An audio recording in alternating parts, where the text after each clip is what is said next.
Welcome to TRN Podcast, episode 154. Today we're looking into a pretty significant disruption that hit Deutsche Glasfaser customers across several parts of Germany on Tuesday, April 29th.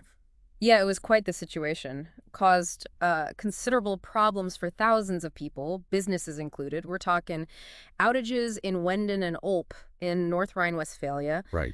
the Cuxhaven district in Lower Saxony, and also Lilienthal, Grasberg, and Werpswede, which are also in Lower Saxony, so quite spread out. Exactly.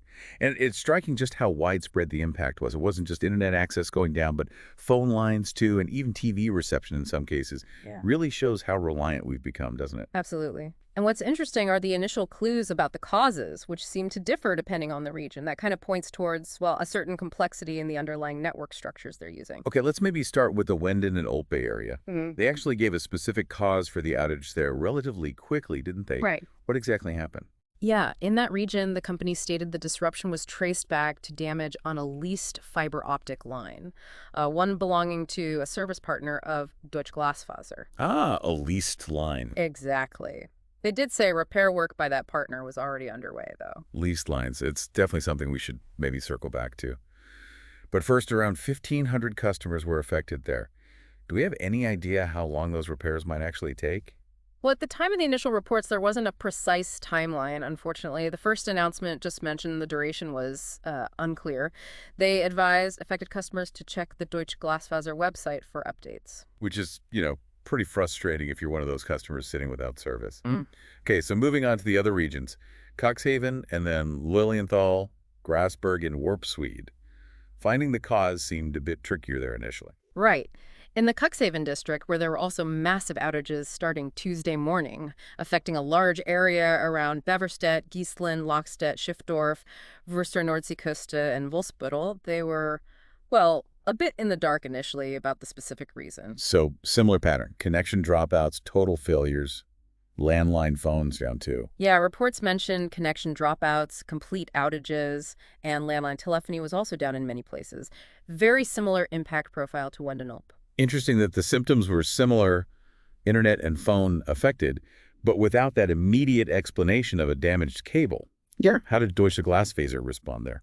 Well, there too, they immediately mobilized their own teams and external service providers to try and locate and fix the fault. But again, no reliable estimate at first for when services would be fully restored. Fault finding in these large networks can just take time. Understandable, but still difficult for those affected.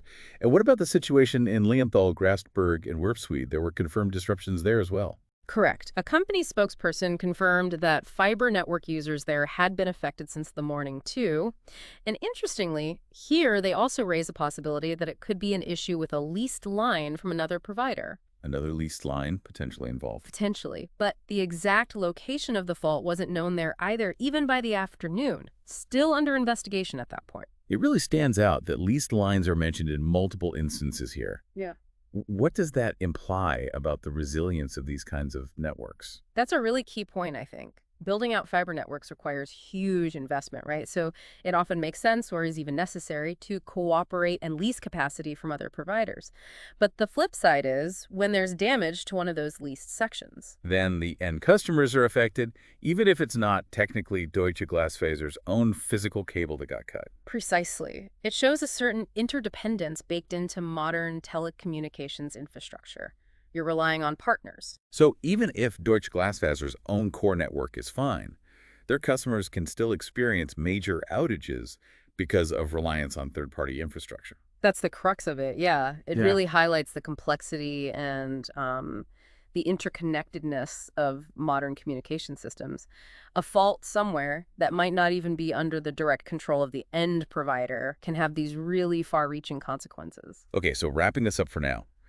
We saw a large-scale Deutsche Glasfaser outage on Tuesday, April 29th. It hit at least 3 distinct regions in Germany, causing significant disruption, internet, phone, maybe TV, for a large number of customers. And the cause in the Wendenolp region seemed to be a damaged leased fiber cable with repairs reportedly underway.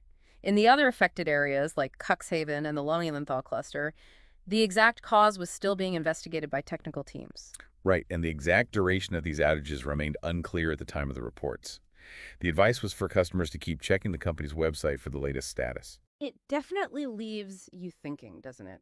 These incidents really pose an important question about just how robust our, super modern and interconnected communication infrastructure actually is, and what potential weak spots might exist in these complex systems. Something for all of us to consider, I suppose, in our increasingly digital world.